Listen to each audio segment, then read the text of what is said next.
بسم اللہ الرحمن الرحیم۔ خواجہ حیدر علی آتش کی غزل انشاءاللہ آج ہم پڑھیں گے۔ دہن پر ہیں ان کے گمان کیسے کیسے، گمان کے بارے میں، گمان کے بارے میں پوچھا جا رہا ہے۔ اس میں انشاءاللہ خالی جگہ تعارف شاعر اور اشعار کی تشریح، مختصر سوالات پڑھیں گے۔ سب سے پہلے مختصر سی غزل اس کو ہم پڑھ لیتے ہیں، اس کے بعد انشاءاللہ اس کی تشریح اور تمام چیزیں پڑھیں گے۔ دہن پر ہیں ان کے گمان کیسے کیسے، کلام آتے ہیں درمیان کیسے کیسے۔ زمین چمن گل کھلاتی ہے کیا کیا، بدلتا ہے رنگ آسماں کیسے کیسے۔ نہ گناہ سکندر نہ ہے قبر دارا، مٹے نامیوں کے نشاں کیسے کیسے۔ غم و غصہ رنج اندو و حرمان، ہمارے بھی ہیں مہرباں کیسے کیسے۔ کرے جس قدر شکر نعمت وہ کم ہے، مزے لوٹتی ہے زباں کیسے کیسے۔ ماخوذ از دیوان آتش۔ اس کے بعد مختصر سے تعارف پڑھیں گے۔ خواجہ حیدر علی آتش 1764 میں پیدا ہوئے ہیں اور 1847 میں ان کا انتقال ہوا ہے۔ خواجہ حیدر علی آتش خواجہ علی بخش کے بیٹے تھے۔ دلی ہندوستان میں پیدا ہوئے۔ نواب شجاع الدولہ کے عہد میں دلی سے فیض آباد میں آ رہے۔ کم سنی میں والد کا انتقال ہو گیا، کم ہی عمر میں، ابھی بچے ہی تھے، ان کے والد صاحب کا انتقال ہوا۔ کوئی سرپرست نہ تھا، مالی حالت بہت خراب تھی، اس لیے نواب مرزا احمد تقی کی ملازمت اختیار کر لی۔ آپ ان کے ہمراہ لکھنؤ آ گئے، شاعری میں مصحفی کے شاگرد بن گئے۔ بادشاہوں کے دربار میں نہیں گئے، نہ کسی کو کوئی قصیدہ لکھا۔ تاہم بادشاہ عذر قدر دانی 80 روپے ماہانہ انہیں پیش کرتا تھا۔ نہایت منکسر المزاج اور خلیق انسان تھے، اچھے اخلاق والے، اور مزاج جو ہے بہت ہی منکسر نرم مزاج۔ ان کی شاعری میں زبان کا لطف اور الفاظ کی چاشنی ہے۔ خالی جگہ دہن پر ہیں گمان کیسے کیسے ڈیش کی غزل ہے۔ خواجہ حیدر علی آتش۔ حیدر علی آتش کی شاعری امید اور حوصلے کی شاعری ہے۔ اس غزل میں لفظ کیسے کیسے کس طرح اور کتنے کے معنوں میں استعمال ہوا ہے۔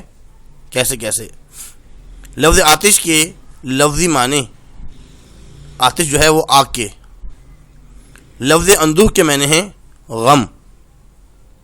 نہ گورے سکندر ہے نہ قبر دارا۔ اس کے بعد زمین چمن گل کھلاتی ہے کیا کیا، گل کلام آتے ہیں درمیان کیسے کیسے۔ کرے جس قدر شکر نعمت وہ کم ہے، ہمارے بھی مہرباں ہیں کیسے کیسے۔ اس قسم کی خالی جگہ بھی ماڈل پیپر میں آئی تھی، تو اس کو بھی آپ لوگ یاد کیجئے، کوئی مشکل نہیں ہے۔ اشعار کو پورا کرنا ہوتا ہے ایک لفظ سے۔ اس کے بعد الفاظ معنی: اندوہ، ملال، رنج، صدمہ۔ عذرائے قدردانی، قدر کرنے کی غرض سے۔ خلیق الانسان، با اخلاق انسان۔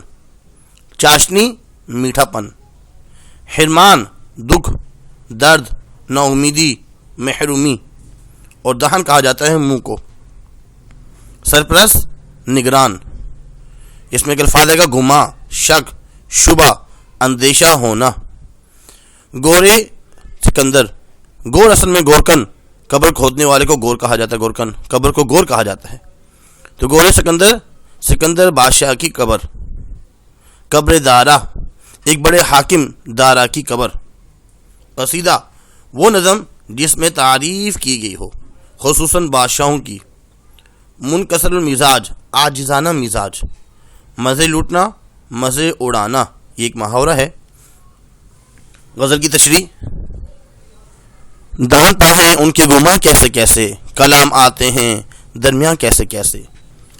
حوالہ شاعر، پیش نظر شعر ہماری اردو کی درسی کتاب خواجہ حیدر علی آتش کی غزل سے لیا گیا ہے۔ آپ دبستان لکھنؤ کے نمائندہ شاعر ہیں۔ اس کے بعد تشریح میں لکھیں گے، شاعر محبوب کے حسن کا تذکرہ کر رہا ہے۔ آب دہن کا خوبصورت ہونا اس کی ایک علامت ہے، لہذا وہ کہتا ہے کہ محبوب کے منہ کو دیکھ کر نہ جانے کیا کیا گمان دل میں پیدا ہوتے ہیں۔ کبھی غنچہ دکھائی دیتا ہے تو کبھی لعل کی مانند لگتا ہے، گویا طرح طرح کے خیال آتے ہیں۔ اگلا شعر، زمین چمن گل کھلاتی ہے کیا کیا، بدلتا ہے رنگ آسماں کیسے کیسے۔ حوالہ شاعر لکھیں گے، اس کے بعد تشریح۔ شاعر کہتا ہے کہ دنیا کیسے کیسے گل کھلاتی ہے، یعنی کیسے کیسے فساد کھڑے کرتی ہے، اور یہ آسمان کیسے کیسے انقلاب لاتا ہے۔ شعر کا حسن رعایت لفظی اور تضاد ہے۔ دنیا کو زمین چمن کہا ہے اور پھر گل کھلانا کا محاورہ استعمال کیا، اور زمین اور آسمان کے تضاد سے شعر میں خوبی پیدا ہو گئی۔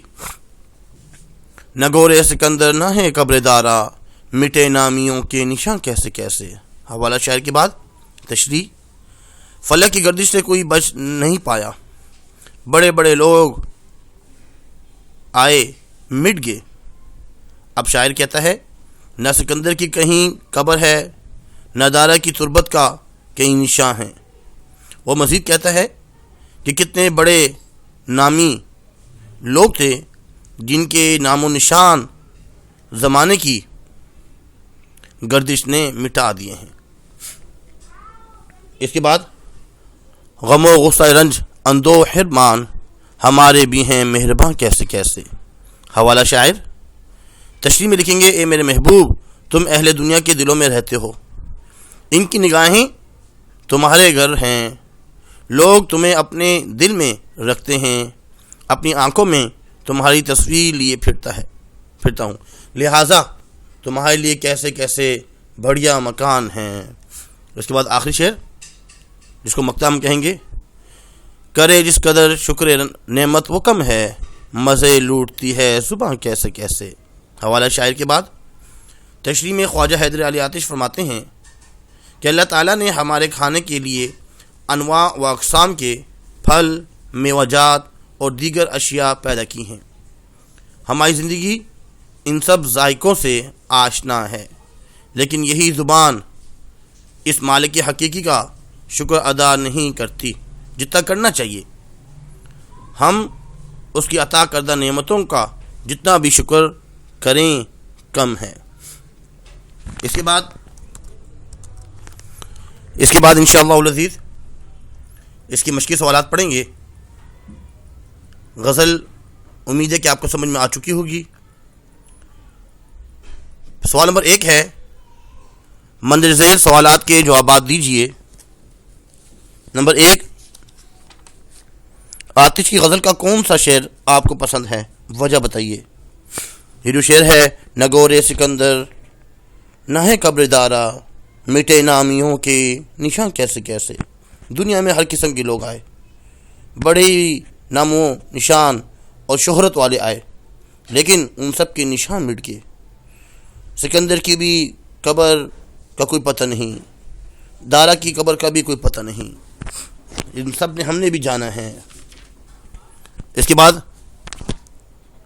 اگلا سوال ب، اس غزل میں لفظ کیسے کیسے کن معنوں میں استعمال ہوا ہے۔ کیسے کیسے کئی بہت سے طرح طرح بڑے بڑے ان معنوں میں استعمال ہوا ہے۔ نمبر ج، اس غزل میں استعمال ہونے والے محاورات لکھیے۔ ایک تو محاورہ ہے گل کھلانا، پھول کھلانا، نام مٹنا، مزے لوٹنا، آسمان کا رنگ بدلنا، اس کے بعد اگلا سوال ہے، اس غزل میں صنعت تکرار کے لیے کون سے لفظ آئے ہیں؟ تکرار کے لیے، صنعت تکرار کے لیے جو آخری ہے، کیسے کیسے کیسے کیسے، ردیف جو ہے کیسے کیسے، یہ تکرار کے لیے آیا ہے۔ اس کے بعد اگلا سوال ہے، اس غزل کے قافیے اور ردیف کے الفاظ کون سے ہیں؟ قافیے کی تو جو نا وہ اس سے پہلے والے جتنے بھی ہیں، گمان، درمیان، آسمان، نشان، مہربان، زبان، اور ردیف جو آخر والے ہیں، کیسے کیسے۔ اس کے بعد خالی جگہ ویسے پڑھ چکے ہیں، اس کو بھی پڑھ لیتے ہیں۔ لفظ آتش کے معنی ہیں آگ۔ پہلے شعر میں لفظ کلام کے لغوی معنی کیا ہیں؟ کلام کی جو لغوی معنی ہیں خیال۔ لفظ گل کھلنا، گل کھلانا، گل کھلانا جو ہے یہ ایک محاورہ ہے، محاورہ۔ لفظ اندو کے معنی ہیں غم، لفظ اندو غم۔ اس کے بعد نیچے بھی خالی جگہ ہیں، خالی جگہ کو درست الفاظ سے پر کیجیے۔ نہ گور سکندر نہ قبر دارا، زمین چمن گل کھلاتی ہے کیا کیا، کلام آتے ہیں درمیاں کیسے کیسے، کرے جس قدر شکر نعمت وہ کم ہے۔ اس کے بعد در ذیل کے معنی لکھنے ہیں، معنی شروع میں ہم نے بتا دیے تھے۔ اس کے بعد اگلا جو سوال ہے، سوال نمبر 4، اس میں کنایہ کے بارے میں بتایا گیا ہے۔ اس کو آپ پڑھیں کہ کنایہ کسے کہتے ہیں گرامر کے اعتبار سے۔ امید ہے کہ آج کا لیکچر آپ کو سمجھ میں آیا ہوگا۔ اس کو مزید بھی آگے شیئر کیجیے، اور جنہوں نے ابھی تک سبسکرائب نہیں کیا لازمی سبسکرائب کیجیے۔ اسلامیات کی جو نیو بک آئی ہے الحمدللہ اس پر کافی کام ہو چکا ہے، اس کے مشقی سوالات بہت اچھے انداز میں بیان کیے گئے ہیں، اس سے آپ لوگ استفادہ حاصل کر سکتے ہیں۔ ایسے اردو میں بھی استفادہ حاصل کر سکتے ہیں، کچھ نظمیں اور اسباق وغیرہ ہو چکی ہیں، تو اس سے بھی آپ لوگ استفادہ حاصل کر سکتے ہیں۔ آج کے لیے اتنا ہی کافی ہے، اپنا خیال رکھیے گا، اللہ حافظ، وما علینا الا البلاغ المبین، جزاکم اللہ خیر۔